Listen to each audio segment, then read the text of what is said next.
Hi, I'm Ethan. Let's solve this question max number of k-sum pairs.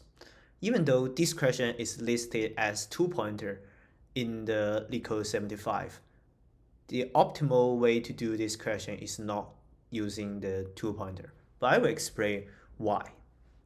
Using the two-pointer, the first thing you need to do is to solve this question. So just starting the nums, you are using on space complexity in Python, and at the same time n log n time complexity. But can we do better than that? Yes. We can use a dictionary to do this. So you will realize, oh, actually this question is very similar to the two-sum. But just two-sum is like you are store um, the numbers index, but now we are counting how many numbers there are. It's just a little twitch of the two-sum, so let's do it.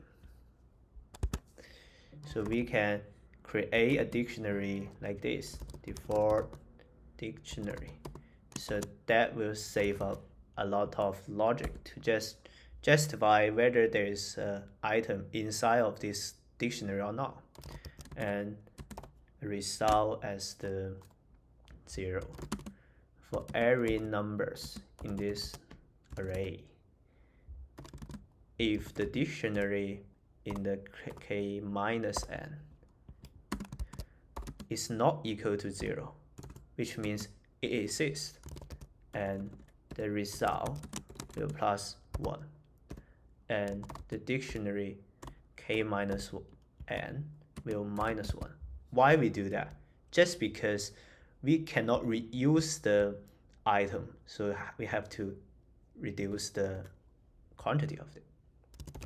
So else the dictionary n is gonna plus 1, return the result.